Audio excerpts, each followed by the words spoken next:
Morning. आज हम discuss करेंगे कि मैंने क्रिस्टलाइन सॉलिड और एमॉर्फस सॉलिड में हम डिफरेंस देख रहे थे, तो उसमें एक टॉप पॉइंट छूट गया था।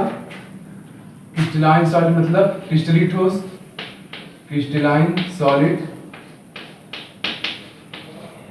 क्रिस्टलाइन सॉलिड, क्रिस्टली ठोस, क्रिस्टली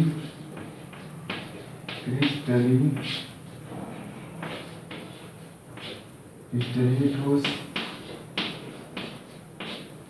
ठीक है, क्रिस्टलाइन सॉलिड और एमॉर्फस सॉलिड, एमॉर्फस सॉलिड, ठीक है। हम लोग क्रिस्टलाइन सॉलिड और क्रिस्टली ठोस और अक्रिस्टली ठोस में अंतर देख रहे थे। अक्रिस्टली ठोस, तो क्रिस्टली ठोस और अक्रिस्टली ठोस, इसमें एक गुण होता है दैशिकता, ठीक है। तो जो क्रिस्टली ठोस होता है वह विषम दैशिक प्रदर्शित करता है और जो अक्रिस्टली ठोस होता है वो क्या होता है, समदैशिक गुण प्रदर्शित करता है। तो यह समदैशिक और विषम दैशिक होता क्या है उसके बारे में जान लिया जाए। तो यह दैशिकता, इसको इंग्लिश में एनआइसोट्रॉपी बोलते हैं, दैशिकता, एनआइसोट्रॉपी, ठीक है, एनआइसोट्रॉपी। तो क्रिस्टली ठोस जो होता है, ये क्रिस्टली ठोस विषम दैशिक होता है, ठीक है। और यह जो एमॉर्फस ठोस होता है, अक्रिस्टली ठोस होता है, वह समदैशिक होता है। वो कैसे होता है उसको हम देख लिया जाए, ठीक है। तो यह समदैशिक विषम दैशिक के बारे में थोड़ा सा जान लिया जाए, क्या होता है समदैशिक और विषम दैशिक, ठीक है। तो यह हम जानते हैं कि क्रिस्टली ठोस के जो अणु होते हैं वो क्या होते हैं, क्रिस्टली ठोस के जो अणुओं के बीच की दूरी होती है वो क्या होती है, समान होती है। क्रिस्टली ठोस में जो अणुओं के बीच की दूरी होती है वो क्या होती है, एक समान होती है। तो हम और यहाँ पे क्रिस्टली ठोस हमने क्या किया, क्रिस्टली ठोस जितने भी अणु हैं क्या उनको बराबर दूरी पे रख रहा हूं मैं। ये है आपके क्रिस्टली ठोस। दैशिकता को समझने के लिए हमें इस डायग्राम को बनाना, इस चित्र को बनाना पड़ेगा।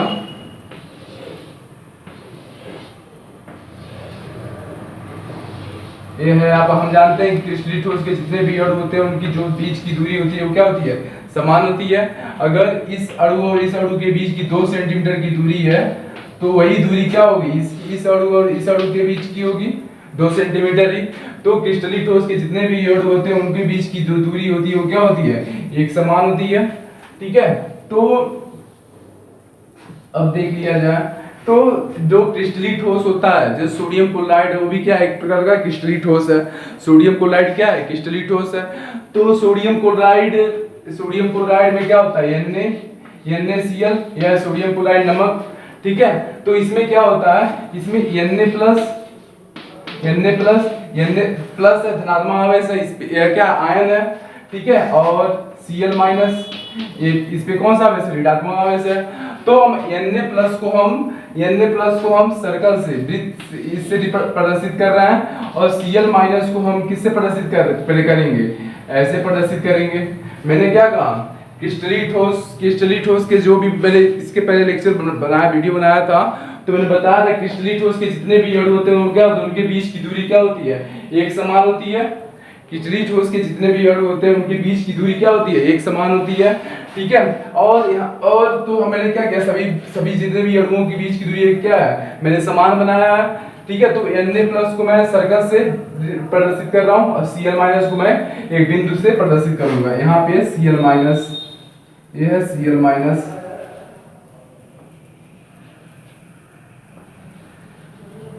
ठीक है, ये आपका Cl माइनस है।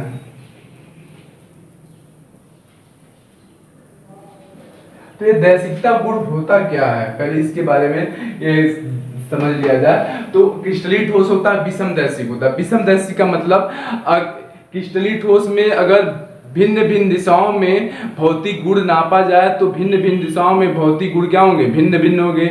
क्रिस्टलीय ठोस में अगर भिन्न भिन्न दिशाओं में भौतिक गुण मापा जाए तो भिन्न भिन्न दिशाओं में इसके जो भौतिक गुण होते हैं वो क्या होते हैं, भिन्न भिन्न होते हैं। जैसे कि यहाँ से अगर भौतिक गुण का मतलब क्या होगा, भौतिक गुण का मतलब जैसे प्रकाश का वेग है, ये भी क्या है, भौतिक गुण ही है।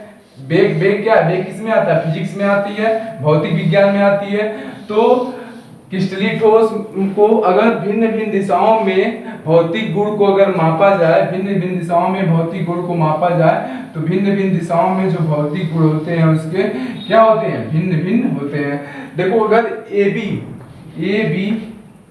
बी है, अगर कोई प्रकाश का वेग ए बी से होकर जाता है, ठीक है, अगर कोई प्रकाश का वेग ए बी से होकर जाता है तो इस दिशा में माना कि इसका जो वेग है 50 मीटर पर सेकेंड है। अगर कोई प्रकाश का वेग ए बी से होकर जाता है तो इस दिशा में माना कि प्रकाश का वेग क्या है, 50 मीटर पर सेकेंड है। मतलब कि 1 सेकेंड में कितनी दूरी तय कर रहा है, 50 मीटर, ठीक है। अगर वही प्रकाश का वेग इस दिशा से होके जाता है, ठीक है, इस दिशा से होके जाता है तो इस दिशा में उसके प्रकाश का वेग 30 मीटर पर सेकेंड मान लो। विषमदैशिक जो क्रिस्टलीय ठोस होता है, क्रिस्टलीय ठोस यह क्या है, यह विषमदैशिक गुण प्रदर्शित करता है। विषमदैशिक का मतलब भिन्न भिन्न दिशाओं में जो भौतिक गुण होगा, भौतिक गुण का मतलब क्या है, प्रकाश का वेग क्या है, भौतिक गुण ही तो है। तो भिन्न भिन्न दिशाओं में जो भौतिक गुण है वो क्या है, भिन्न भिन्न होंगे। अगर ए बी दिशा में जो प्रकाश का वेग है वह मान लो 50 मीटर पर सेकेंड, और इसको मान लो सी डी, यहाँ पे मैंने क्या किया, सी और डी। इस दिशा में जो प्रकाश का वेग है क्या है, सी डी, इस दिशा में 30 मीटर पर सेकेंड है, ठीक है। तो भिन्न इस दिशा में प्रकाश का वेग 50 है, इस दिशा में भी प्रकाश का वेग 30 है। तो विषमदैशिक का मतलब ही होता है कि भिन्न भिन्न दिशाओं में भौतिक गुण क्या होते हैं, भिन्न भिन्न होते हैं। इसी गुण को हम क्या बोलते हैं, विषमदैशिक गुण बोलते हैं। और यह जो क्रिस्टलीय ठोस होता है वह विषमदैशिक गुण प्रदर्शित करता है, ठीक है। तो यहाँ पे देखो ये ऐसा क्यों होता है, प्रकाश का वेग ये भिन्न भिन्न दिशाओं में भिन्न भिन्न क्यों हो रहा है उसके बारे में देखा जाए। अगर कोई प्रकाश किरण ए बी से होके जा रही है, अगर कोई प्रकाश की किरण ए बी से होके जा रही है तो यहाँ पे इस ए बी दिशा से होके जा रही है, तो यहाँ पे जो प्रकाश की किरण है सिर्फ एक ही तरह के आयनों से होके गुजर रही है। देखो यहाँ पे, देखो यहाँ पे जो प्रकाश की किरण है किससे गुजर रही है, यह बिंदु को किससे प्रदर्शित कर रहा है, Cl माइनस को, Cl माइनस से ही है ना। ये जो प्रकाश, अगर कोई प्रकाश की किरण ए बी दिशा से होके जा रही है तो इस दिशा में जो प्रकाश का वेग है तो केवल एक ही तरह के आयनों से होके गुजर रहा है। यह Cl माइनस है, Cl माइनस है, Cl माइनस है, ठीक है। अगर कोई प्रकाश का वेग ए बी दिशा से होके गुजर रहा है तो इस दिशा में प्रकाश का वेग क्या होगा, सिर्फ एक ही तरह के आयनों से होके गुजर रहा है, ठीक है।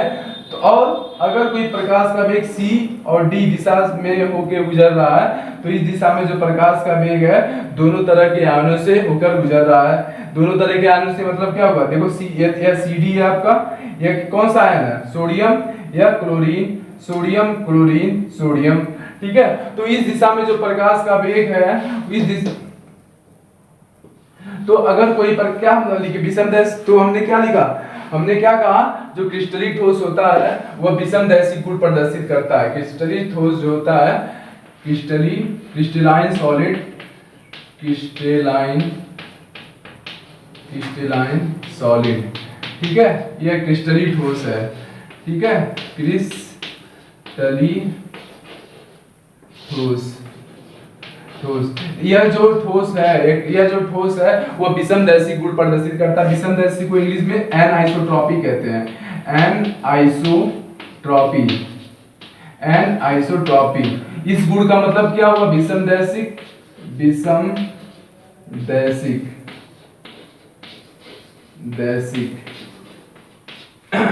तो यह जो क्रिस्टलीय ठोस है विषमदैशिक गुण प्रदर्शित करता है। इस गुण का मतलब क्या हुआ, अगर क्रिस्टलीय ठोस में भिन्न भिन्न दिशाओं में प्रकाश का वेग देखा जाए तो भिन्न भिन्न दिशाओं में प्रकाश का वेग क्या होगा, भिन्न भिन्न होगा। अगर ए बी दिशा में प्रकाश का वेग 50 मीटर पर सेकेंड है तो सी डी दिशा में 50 नहीं होगा, उससे कम होगा या उससे ज्यादा होगा। ये ऐसा क्यों हो रहा है कि इस दिशा में प्रकाश का वेग कुछ और इस दिशा में प्रकाश का वेग कुछ और, इसके बारे में देख लिया जाए, ठीक है। तो देखो यहाँ पे जो प्रकाश की किरण है यह किससे होके गुजर रही है, यह Cl से होके गुजर रही है। Cl को मैंने बिंदु से प्रदर्शित किया, ठीक है। तो हमने माना कि यह जो बिंदु है यह Cl है, यह समतल सतह, इसको मान लो, ठीक है। यह जो बिंदु है यह समतल सतह मान लो। समतल सतह मतलब कि प्लेन है, इस तरह का समतल सतह जिसमें कोई गड्ढे न हो, ठीक है। तो ऐसे इस सतह मान लो, ठीक है। यह समतल सतह इसे मान लो, इसे मैंने एक समतल सतह माना, समतल सतह, ठीक है। तो मैंने क्या माना, क्लोरीन को या इस बिंदु को मैंने समतल सतह माना। तो अगर इस दिशा में AB दिशा से प्रकाश की किरण जा रही है तो AB दिशा में केवल क्या मिलना है, समतल सतह मिलना है। ये Cl माइनस क्या है, समतल सतह है। ये भी समतल सतह है, समतल सतह है। तो समतल सतह पे कोई साइकिल चलाओ या फोर व्हीलर चलाओ तो उस समतल सतह पे जो वेग होगा, आपके चलने का वेग होगा, क्या होगा, ज्यादा होगा, ठीक है। तो AB दिशा में प्रकाश की किरण किससे होके गुजर रही है, एक समतल सतह से। मैंने क्या माना, क्लोरीन को मैंने समतल सतह माना, ठीक है। और सोडियम को मैंने गड्ढा माना, ठीक है। सोडियम को मैंने क्या माना, गड्ढा माना, गड्ढा, इसको गड्ढा मान लिया। तो अब CD दिशा से प्रकाश किरण होकर के CD दिशा से कोई प्रकाश किरण जा रही है, अगर CD दिशा से कोई प्रकाश किरण जा रही है तो वह पहले गड्ढे में जा रही है, फिर समतल सतह। मैंने क्या माना, Na प्लस को वृत्त से प्रदर्शित कर रहा है, इसको मैंने गड्ढा मान लिया, ठीक है। इसको मैंने क्या मान लिया, गड्ढा मान लिया। और क्रिस्टली, ठीक है, इसको मैंने गड्ढा मान लिया। तो पहले यहाँ पे देखो CD है, यहाँ पे पहले CD किससे होकर गुजर रहा है, पहले गड्ढे से, फिर समतल सतह, फिर गड्ढे से, फिर समतल सतह, फिर गड्ढे से, फिर गड्ढे में आ गया, ठीक है। तो इस दिशा में जो प्रकाश का वेग होगा क्या होगा, अलग होगा। यहाँ पे 50 है तो यहाँ पे इससे कम होगा। क्यों कम होगा, क्योंकि इस दिशा AB दिशा में कोई प्रकाश किरण जाए, लेकिन समतल सतह मिल रहा है इसको। AB दिशा में क्या है, सिर्फ समतल सतह मिल रहा है, ठीक है। इसको मत देखो क्योंकि यह जो प्रकाश किरण है किसके नजदीक है, समतल सतह के, ठीक है। तो इस दिशा में जो प्रकाश किरण है समतल सतह के नजदीक है, तो इस दिशा में जो प्रकाश का वेग होगा वो क्या होगा, ज्यादा होगा।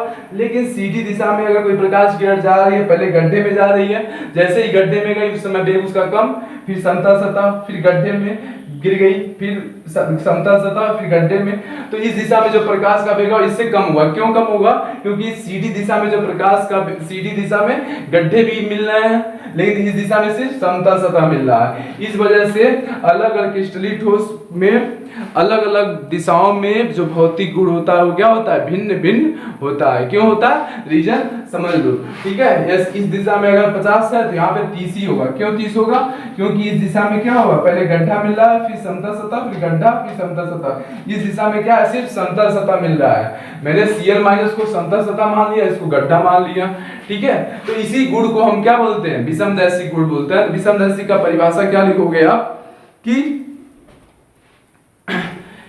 क्रिस्टलीय ठोस में अगर भिन्न भिन्न दिशाओं में भौतिक गुण देखा जाए, वह भौतिक गुण क्या होगा, भिन्न भिन्न दिशाओं में भिन्न भिन्न होगा। और इसी गुण को हम क्या बोलते हैं, विषमदैशिक गुण बोलते हैं, जिसको हम एनआइसोट्रॉपी कहते हैं, ठीक है। जिसको हम क्या बोलते हैं, एनआइसोट्रॉपी, ठीक है। तो यह जो क्रिस्टलीय ठोस होता है वह कौन सा गुण प्रदर्शित करता है, विषमदैशिक। लेकिन यह जो अक्रिस्टलीय ठोस होता है, अक्रिस्टलीय ठोस समदैशिक गुण प्रदर्शित करता है। यह समदैशिक गुण का मतलब क्या हुआ, समदैशिक गुण का मतलब कि हर एक अगर क्रिस्टलीय ठोस या जो अक्रिस्टलीय ठोस है यह समदैशिक गुण प्रदर्शित करता है। समदैशिक को इंग्लिश में आइसोट्रॉपी कहते हैं। समदैशिक गुण प्रदर्शित करता है अक्रिस्टलीय ठोस, आइसोट्रॉपी।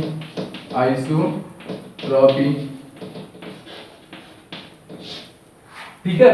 जो अक्रिस्टलीय ठोस होता है वह समदैशिक गुण प्रदर्शित करता है। इसका मतलब क्या हुआ कि अगर अक्रिस्टलीय ठोस में भौतिक गुण भिन्न भिन्न दिशाओं में देखा जाए तो भिन्न भिन्न दिशाओं में जो भौतिक गुण होगा वो क्या होगा, समान होगा। हर एक दिशाओं में अगर एक दिशा में प्रकाश का वेग क्या है, 50 मीटर पर सेकेंड है, तो हर एक दिशाओं में प्रकाश का वेग क्या होगा, 50 मीटर पर सेकेंड ही होगा, ठीक है। इसी गुण को हम समदैशिक गुण कहते हैं। इसको इंग्लिश में क्या बोलते हैं, आइसोट्रॉपी कहते हैं, ठीक है। तो ऐसा क्यों होता है कि अक्रिस्टलीय ठोस में एमॉर्फस सॉलिड में जो भौतिक गुण है भिन्न भिन्न दिशाओं में समान है। देखो जो अक्रिस्टलीय ठोस होता है, अक्रिस्टलीय ठोस जो होता है वह उसकी जो इसको हम अक्रिस्टलीय ठोस को हम क्या बोलते हैं, एक द्रव के समान भी इसको कहते हैं।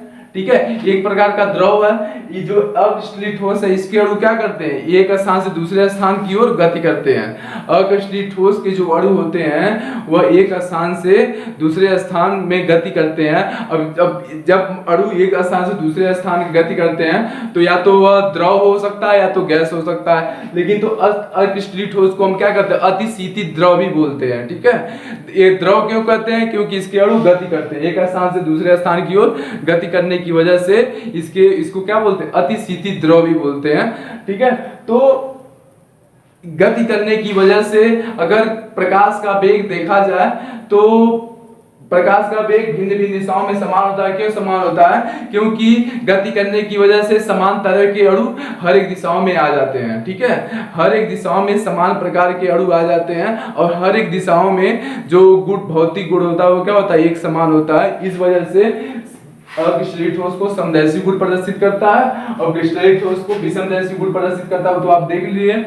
ठीक है, तो अक्रिस्टलीय समदैशिक गुण क्या होता है कि भिन्न भिन्न दिशाओं में भौतिक गुण क्या होते हैं, समान होते हैं। अब इस गुण को हम क्या बोलते हैं, समदैशिक गुण बोलते हैं। ठीक है, तो हर एक दिशाओं में जो भौतिक गुण होगा वो भौतिक गुण या प्रकाश का वेग क्या होगा, समान होगा। इसी गुण को हम क्या बोलेंगे, समदैशिक। ठीक है, तो ये तो हो गया समदैशिक। अब इसके बाद से हम एनसीईआरटी से पॉइंट टू पॉइंट चल रहे हैं। तो एक क्रिस्टलीय ठोस और क्रिस्टलीय ठोस और क्रिस्टलीय ठोस ये खत्म हो चुका। अब इसके बाद से क्रिस्टलाइन सॉलिड के क्रिस्टलीय ठोस के प्रकार कितने प्रकार के हैं उसके बारे में देख लिया जाए। एनसीईआरटी से चल रहा है, तो एनसीईआरटी का दूसरा टॉपिक क्या है कि क्रिस्टलाइन सॉलिड के प्रकार। ठीक है, तो उसको हम देख लिया जाए। ठीक है, तो यह आपका क्रिस्टलीय सॉलिड क्रिस्टलीय ठोस और अक्रिस्टलीय ठोस के बारे में खत्म। अब इसके बाद से क्रिस्टलाइन सॉलिड या क्रिस्टलीय ठोस के कितने प्रकार हैं उसको देख लिया जाए।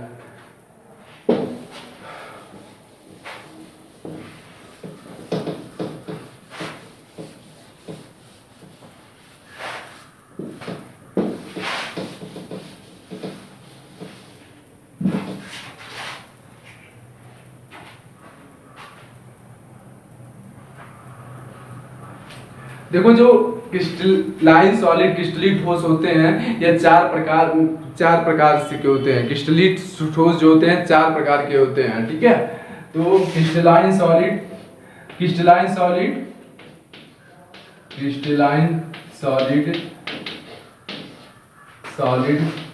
ये चार प्रकार के होते हैं। ठीक है, ये चार प्रकार के क्यों होते हैं, जैसे मैंने बताया था कि क्रिस्टलीय ठोस के जो अणु होते हैं वो क्या होते हैं, वो अंतरा आणविक आकर्षण बलों के द्वारा क्या होते हैं, एक दूसरे से जुड़े रहते हैं। अंतरा आणविक आकर्षण मतलब क्या, दो अणुओं के बीच जो आकर्षण बल लगता है उस आकर्षण बल को हम क्या बोलते हैं, अंतरा आणविक आकर्षण बल। ठीक है, तो जो क्रिस्टलीय ठोस होता है वह अंतरा आणविक आकर्षण बलों के द्वारा आपस में जुड़ा होता है। क्रिस्टलीय ठोस क्या होता है, अंतरा आणविक आकर्षण बलों के द्वारा जुड़ा होता है। अब यह अंतरा आणविक आकर्षण बल की वजह से कैसे कैसे अंतराणविक आकर्षण बल है उसके आधार पर क्रिस्टलीय ठोस को क्या किया गया, चार भागों में विभाजित किया गया। मैंने क्या कहा, क्रिस्टलीय ठोस को चार भागों में विभाजित किया गया। यह विभाजन किस आधार पर किया गया कि अणुओं के बीच किस तरह का आकर्षण बल है, उसी के आधार पर क्रिस्टलीय ठोस को चार भागों में विभाजित किया गया है। क्रिस्टलीय ठोस को किसके आधार पर विभाजित किया गया है कि अणुओं के बीच किस तरह का आकर्षण बल लग रहा है। ठीक है, उस आकर्षण बल को क्या बोलेंगे, अंतरा आणविक आकर्षण बल। ठीक है, तो क्रिस्टलीय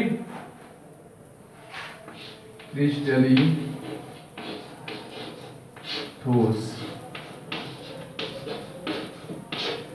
ठीक है, तो इस क्रिस्टलीय ठोस को हम चार भागों में विभाजित किया गया है। क्रिस्टलीय ठोस को क्या है, ये आपका एनसीईआरटी का दूसरा टॉपिक है।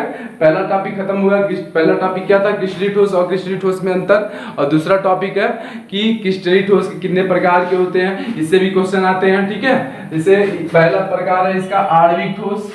मॉलिक्यूलर सॉलिड, मॉलिक्यूलर सॉलिड, ठीक है, इसको आणविक ठोस कहते हैं। एग्जाम में क्वेश्चन आपके एग्जाम में आता है कि आणविक ठोस क्या है, ठीक है, आणविक ठोस, ये पहला है आपका आणविक ठोस। दूसरा पहला आणविक ठोस, दूसरा आयनिक ठोस, आयनिक सॉलिड, आयनिक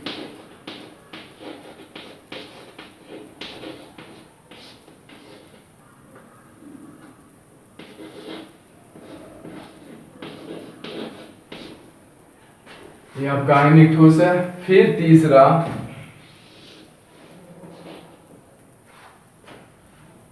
आयनिक ठोस, और फिर इसके बाद से धात्विक ठोस, धात्विक ठोस, या तो इसको मेटालिक ठोस भी कह सकते हैं, मेटालिक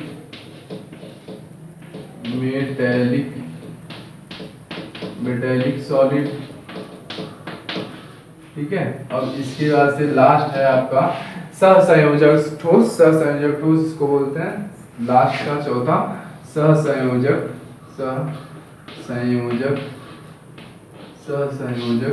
ठोस, ठीक है। ये आपका चौथा पॉइंट ये है, ठीक है। तो क्रिस्टलीय ठोस को कितने भागों में विभाजित किया गया है? 4 भागों में। यह 4 भागों में विभाजित किस आधार पे किया गया है? यह अणुओं के बीच किस तरह का आकर्षण बल लगता है उसके आधार पर किया गया है। अणुओं के बीच किस तरह के आकर्षण बल लगता है उसी के आधार पर क्रिस्टलीय ठोस को 4 भागों में विभाजित किया गया है, ठीक है। तो पहला आणविक ठोस, दूसरा आयनिक ठोस, तीसरा मेटालिक ठोस और चौथा सहसंयोजक ठोस, कोवैलेंट सॉलिड, ठीक है। अब देखो आणविक ठोस, यह जो आणविक ठोस है, इस आणविक ठोस को 2 भागों में विभाजित किया गया है। पहला नॉन पोलर मॉलिक्यूलर सॉलिड, मतलब कि अध्रुवी आणविक ठोस, नॉन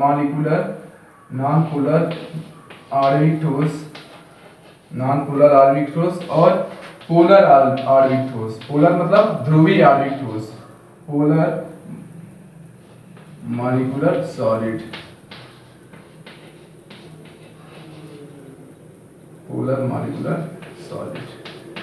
ये आपका यह जो मॉलिक्यूलर ठोस है, आणविक ठोस है, 2 भागों में विभाजित किया गया है। पहला अध्रुवी आणविक ठोस, ठीक है, अध्रुवी आणविक ठोस। ये आपके एनसीईआरटी का दूसरा ही टॉपिक है, उसी सीरियल वाइज चल रहे हैं एनसीईआरटी से।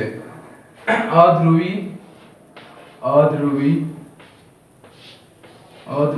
आणविक ठोस, अध्रुवी आणविक ठोस, और दूसरा ध्रुवी आणविक ठोस, ध्रुवी आणविक ठोस,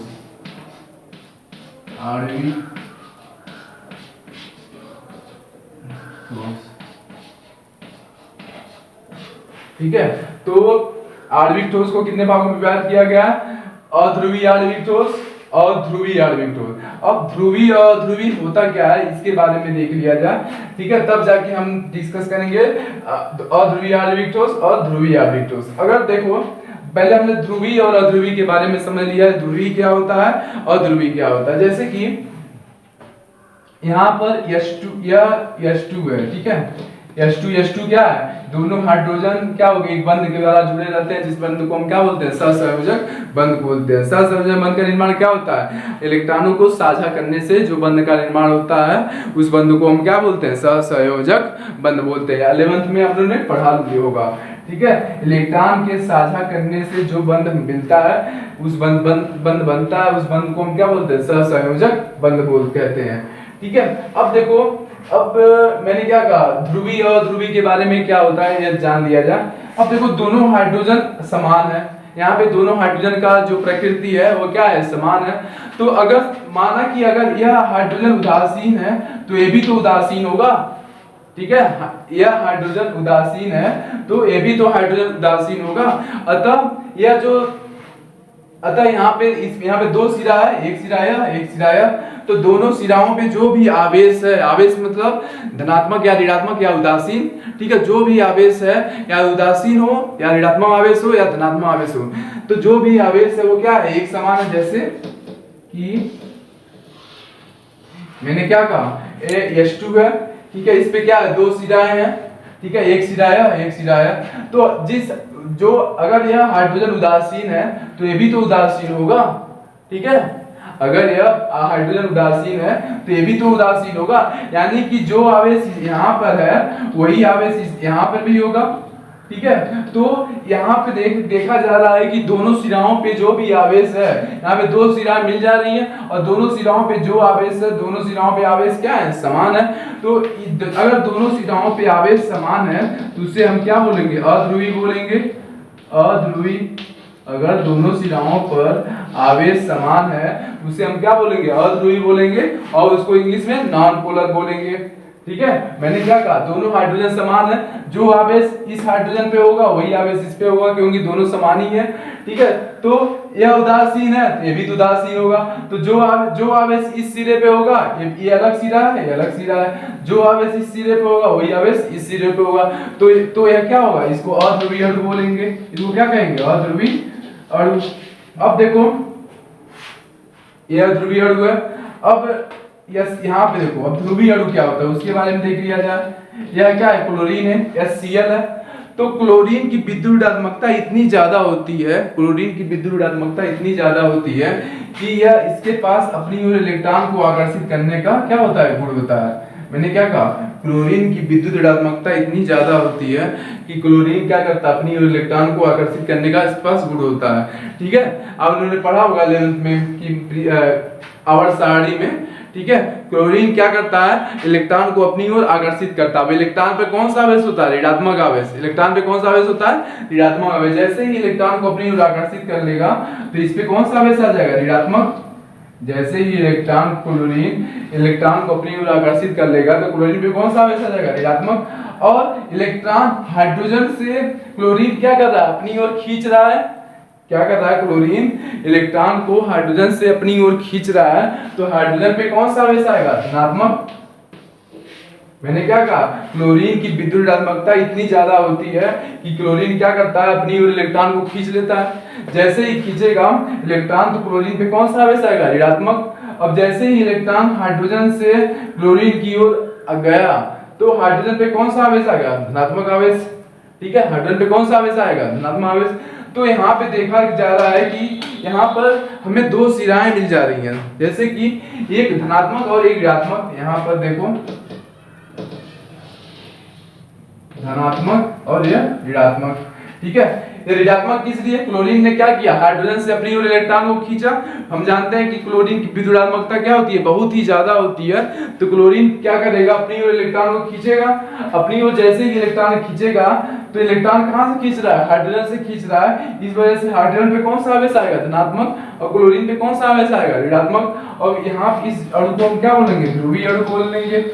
इस अणु को क्या कहेंगे, ध्रुवीय अणु। ध्रुवीय अणु मतलब क्या, क्यों ध्रुवीय अणु कहते हैं, क्योंकि इसके पास दो सिरा है, ठीक है। और इसको क्या बोले, ध्रुवीय अणु। अध्रुवीय अणु मतलब कि क्या, दोनों सिराओं पे जो भी आवेश है क्या समान है। और इसको ध्रुवीय क्यों बोलना है कि दोनों सिराओं पे जो आवेश है क्या है, विपरीत है। एक पे धनात्मक है, एक पे ऋणात्मक है, ठीक है। इसको द्विध्रुवी कहते हैं, द्विध्रुव अणु, ध्रुवीय अणु। द्विध्रुव क्यों कह रहे हैं, क्योंकि यहाँ पे दो सिरा है, द्विध्रुव। फिजिक्स में आप पढ़े होंगे द्विध्रुव, ठीक है। द्विध्रुव, इसको डाइपोल भी कहते हैं, ठीक है, डाइपोल भी कहते हैं। दो सिरा मतलब डाइपोल मतलब दो सिरा है, तो इस वजह से इसको द्विध्रुव भी कहा जाता है, ठीक है। तो क्या हमने क्या जाना कि अगर दोनों, यहाँ पे देखो दोनों हाइड्रोजन समान है, दोनों हाइड्रोजन की प्रकृति क्या है, एक समान है। तो दोनों तो दोनों सिराओं पे जो आवेश होगा वो क्या होगा, एक समान होगा, ठीक है। लेकिन तो यहाँ पे क्लोरीन की विद्युदात्मकता ज्यादा होने के कारण क्लोरीन क्या कर रहा है, अपनी ओर इलेक्ट्रॉन को खींच रहा है। जैसे ही इलेक्ट्रॉन को खींचेगा क्लोरीन पे ऋणात्मक और हाइड्रोजन पे धनात्मक, ठीक है। तो उस वजह से हमें क्या मिलेगा, एक ध्रुवीय अणु का निर्माण होगा, ठीक है। उस वजह से हमें क्या मिलेगा, एक ध्रुवीय अणु का निर्माण होगा। इसी को हम क्या बोलते हैं, द्विध्रुव बोलते हैं। और यहाँ पे दोनों सिराएं समान है, इसको अध्रुवी बोलेंगे, ठीक है। तो अब इसके बाद से हम अध्रुवी के बारे में जान गए, अध्रुवीय अणु क्या होता है, ठीक है। अब हम अध्रुवीय आणविक ठोस के बारे में हम अगले लेक्चर में जानेंगे। अध्रुवी के बारे में हमने पता कर लिया क्या है अध्रुवी और ध्रुवीय अणु, ठीक है। तो अध्रुवी, अब अगले लेक्चर में हमने क्या जानेंगे कि अध्रुवीय आणविक ठोस क्या होता है, ध्रुवीय आणविक ठोस क्या होता है, आयनिक ठोस। ये सब आपके एग्जाम में क्वेश्चन आते हैं। आणविक ठोस को परिभाषित कीजिए, आयनिक ठोस को परिभाषित कीजिए, ठीक है। तो थैंक यू, अगले लेक्चर में देखा जाएगा। Thank you.